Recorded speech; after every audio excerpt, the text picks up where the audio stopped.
murakoze cyane mwese inshuti bavandimwe muri gukurikira ino video cyangwa kino kiganiro turi bushireho. Turashaka dukomeze n'ikiganiro twari dufite ubushize kijyanye n'amahugurwa ashobora gufasha abantu kugira ngo bashobore kwiteza imbere, haba mu kazi uri gukoramo cyangwa aho uko mbese ibyo ukora byose bishobora kugufasha. Ano mahugurwa ashobora kugufasha kugira ngo ushobore kwiteza imbere, haba muri kampani, haba mu kazi kawe gasanzwe katari kampani. Ibi byose turabivugaho kugira ngo wumve uburyo bino bintu byagufasha. Ahanini turashaka twibande kuri za kampani. Ubushize twavuze ku bintu by'ubuganga, by'ubuvuzi cyangwa ibintu bijyanye n'ubuzima.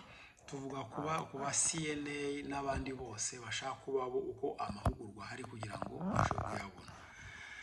Uno munsi turashaka tuvuge ku bijyanye na kampani, uburyo wakwiteza imbere. Umaze wenda imyaka 5, imyaka 10 ukora muri kampani yako, uracyari wa wundi, ntabwo wigeze uzamurwa mu ntera, uracyari mbese kwa kundi watangiye niko ukimeze. Ubu ngubu muri aka kanya ndashaka mbabwire ibintu bimwe na bimwe umuntu ashobora gukora byamufasha kugira ngo uve ku rwego urimo muri iyo kampani uri gukoramo, hanyuma uhite kuzamuka hejuru, uzamuke mu ntera. Reka tubanzirize kuri aka ngaka. Hari icyo bita ngo ni ergonomic training, ergonomic cyangwa ergonomic training niko bayita. Ni ukuvuga aya mahugurwa afata hagati y'amasaha 2 n'amasaha 3. Amahugurwa amaziki bakunze kwigisha muri za kampani zose cyangwa mu mishinga cyangwa ahantu hatandukanye, bakunze kubyigisha kuko ni uburyo mbese bushobora gufasha umuntu. Reka tutanye nk'urugero, wenda uri mugufi cyane ku buryo utagera ku meza, nimba ugomba gukora ku meza ariko ukaba uri mugufi cyane, bagomba gushakira ikintu uhagararaho kugira ngo uzamuke utavunika. Nimba uri muremure cyane, bagomba kuzamura ikintu cy'ikimeza kugira ngo ugikorereho neza, nimba ugomba gukora kuri iyo meza, kugira ngo utakomeza kunama ngo uvunike umugongo. Ibyo nibyo bakunze kwita ergonomic training. Ariko uretse n'ibyo ngibyo, hari n'ibindi bifasha umuntu kugira ngo ushobore gukora akazi neza. Amahugurwa uramutse uyafashe y'amasaha 2, hagati y'amasaha 2 n'amasaha 3, uba ukoze ikintu cyiza cyane kuko werekanye iyo certificate ku mukoresha wawe, ahita kuzamura mu ntera. Impamvu mbivuze gutyo nuko mu mahugurwa yose mbere kutangira akazi, mahugurwa menshi cyane, kandi twe kuvuga yose ariko mahugurwa menshi cyane mbere kutangira akazi, babanza kuguha amahugurwa icyo bita ngo ni ergonomic training. Ikindi dushaka kuvuga cyane ni icyo bita ngo ni fundamental of manual handling.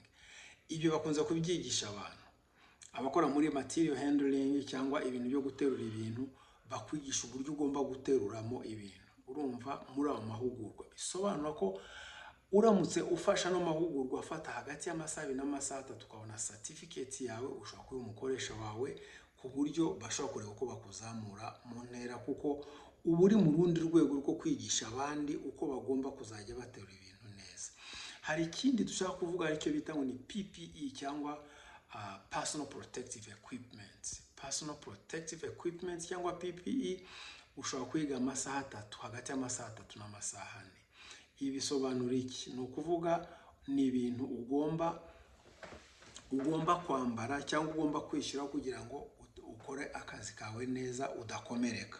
Ahanini usanga bamwe na bamwe nk'abantu bakoresha icyuma, usanga babambika gloves cyangwa amaga y'ibyuma, cyangwa bakambara amakoti y'ibyuma kugira ngo nubwo yaba aremerera ko no kugira ngo udashobora kwitema. Urumva ibyo ngibyo byose bakunze kubita ngo ni PPE, cyangwa ukambara amalinete kugira ngo utuntu tutakujya mu maso cyangwa amaso atangirika. Ibintu nk'ibyo byose ni bakunze kwita ngo ni PPE, cyangwa ushira mu matwi kugira ngo amatwi atangirika. Ibyo byose babita PPE. Ayo ni amahugurwa bajya bahugura abantu benshi cyane mbere ko batangira akazi kugira ngo batazakomerekera mu kazi. Uko niko bimeze gutyo. Urumva rero hagati aho ngaho umaze imyaka yawe 5, 10 mu kazi, ukaba utarigeze uzamurwa mu ntera, uramutse ufasha no mahugurwa hanyuma ukareka umuyobozi wawe bahita ko bakuzamura. Uko icyo nzi cyo nuko batakureka gutyo, bahita ko bakuzamura mu ntera. Bisobanura ko uramutse ugiye gusaba akazi warakoze n'ano mahugurwa, urumva uba ufite umwanya wa mbere, uba ufite amahirwe menshi cyane yo gufatwa mu kazi kuruta wa wundi aje guhugurwa gusa nta kintu azi. Ikindi dushaka kuvuga nicyo bita ni confined space safety. Ayo ni amahugurwa ushobora gufata hagati y'amasaha 2 n'amasaha 3. Confined space and safety bisobanura iki? Ni kwa kundi hari ahantu hamwe na hamwe wenda muri za kampani cyangwa ahantu hatandukanye usanga abantu badashobora kwinjiramo kuko ugomba kwinjiramo ari uko wahuguwe. No kuvuga n'ahantu hari za chemical, ahantu hasa nk'ahafunganye, kwinjiramo ntabwo byoroshye. Urumva ni confined space, yongeye n'ahantu bigoye kwinjiramo kandi ugomba kwinjiramo ari uko wahuguwe. Ibi ngibi bajya bihuguramo abantu kugira ngo abantu bamenye ko bagomba kwitwara ahantu nk'aho ngaho. Ikindi dushaka kuvuga kuri logout na tagout. Logout na tagout ni ibintu by'amahugurwa bakunze kubwira abantu nabo kugira ngo bamenye uko bagomba kwitwara, ko cyane cyane nkuko twavuze ahantu hari izo za chemical agomba kuba hafunzwe, kandi iyo hafunzwe ushiramo ikigufuri, ingufuri ugashira n'agapapuro ko ka tag, niyo bavuga lockout, tag out. Iyo ukoze amahugurwa afata amasaha 2 n'amasaha 3, hagati y'amasaha 2 n'amasaha 3 biragufasha cyane ko umaze kubona certificate ushobora gukora aho ngaho. Urumva hari abakozi benshi usanga muri za kampani bagenda bafite ingufuri, bafite udupapuro kugira ngo bagende bafunga, bavuge ngo hano nta muntu wemerewe kwajya. Hashobora kuba hari ammonia, hashobora kuba hari kunuka ibintu bya ammonia, cyangwa hari za chemical zamenetse hasi, hari iki bakabloka gutyo. Aho ni bita lockout, tagout awareness. Ngira ngo ibyo twabyumvise. Ikindi dushaka kuvuga ni ikintu bita ngo ni fall protection. Icyo bita fall protection awareness training. Ibi ngibi birafasha abantu benshi cyane bakora muri za kampani izo arizo zose. Iyo ukora nk'ahantu hanyereye, tuno urugero, urumva ahanini kampani zikunze kuguha inkweto zifite munsi hameze neza ku buryo utapfa kunyerera gutyo. Urumva rero aho ngaho iyo hagiye ufite agakweto gasanzwe ukagwa hasi, urumva ni ikibazo. Niyo mpamvu ano mahugurwa akunze kubaho ku bantu bose bashaka gutangira akazi kugira ngo bamenye ko bagomba kwitwara, batazajya bitura hasi, ko ushobora kwitura hasi ukavunika bikomeye cyane.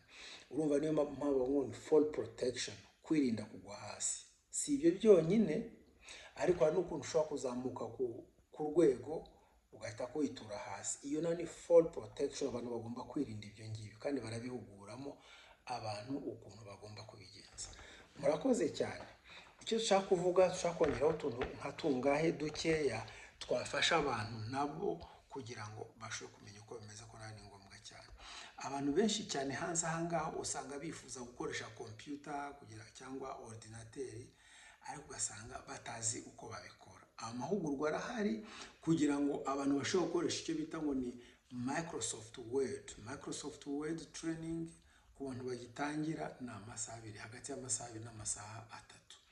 Ni byiza kubikora kuko uramutse utazi Microsoft Word, kwandika ibarwa byakugora cyangwa kwandika kuri computer byakugora, ariko amahugurwa arahari.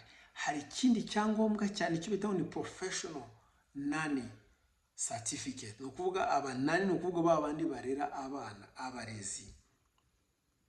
Abantu bashaka kumva nk'ari akazi koroshye cyangwa akazi gasuzuguritse, ariko mu by'ukuri hari abantu benshi cyane bakeneye abazajya babarerera abana kandi bafite impamyabumenyi, ariyo certificate. Urumva uramutse ufasha no mahugurwa yo kuvuga ngo uraba professional nanny ujye urera abana, ni byiza cyane. Ushobora kurera abana bawe, byo birumvikana, iyo ntabwo bikeneye ibyo ngiye, ariko kurera abana b'abandi wenda bakaba gusigira ukagumana nabo, abana b'abazungu uko byagenda kose ushobora kubikora. Hari abantu benshi bajya bava muri Afrika bakava mu bindi bihugu bakaza ino muri Amerika kugira ngo bakore akazi ko kurera abana gusa. Ibyo bikunze kuba bihari za New York na Washington niho nzi abantu benshi cyane bakunze kuza bavuye hanze y'igihugu baje kurera gusa, aricyo kibazanye gusa icyo ngicyo. Urumva rero kuvuga ngo uri professional nani ni ikintu cyiza cyane kandi bifata hagati y'amasaha 6 n'amasaha 10. Urumva ni byiza cyane. Ikindi nashaka kuvukongera nacyo cyanyuma nicyo bita ngo ni hospitality management. Hospitality management food service, no kuvuga abantu bashinzwe gukora inavuga hospitality, no kuvuga abakora muri za hoteli niyo bakora ibintu bya hospitality. Ariko icyo dushaka kuvuga ngani nko mu bitaro ushobora gukora amahugurwa hospitality amasaha 2 hagati y'amasaha 2 n'amasaha 3, no kuvuga bavuga ngo hospitality management and food service. No kuvuga ushobora gukora icyambere, ushobora gukora mu bitaro, ushobora gukora muri hoteli, ushobora gukora no ku ishuri. Abantu benshi bashaka utundi dutuma baruhuka akazi basanzwe bakora bakatubura, ariko uramutse ufasha no mashuri no masomo ukaba ufite certificate yawe, biguha ubundi buryo bwo kugira ngo ushobore gukora muri ahandi hatandukanye. No kuvuga bigufungura inzira kugira ngo ushobore gukora ahandi utari no gukora. Kugira ngo turabyumvise neza ibyo ngibyo. Murakoze cyane mwese muri ushobora gukurikirana kino kiganiro. Nimba ufite ikibazo wakibaza hano munsi. Hano masomo abantu bashaka kwibaza ese twasoma gute. Urumva rero uko bimeze nuko utumenyesha ngaha byaba byiza, cyangwa se ukajya kuri icyo bita alison.com ushobora kwiga ano masomo mu buryo bumeze neza. Murakoze cyane mwese muri ushobora gukurikirana ano masomo tumaze gushira ngaha, kandi Imana ikomeze ibarinde.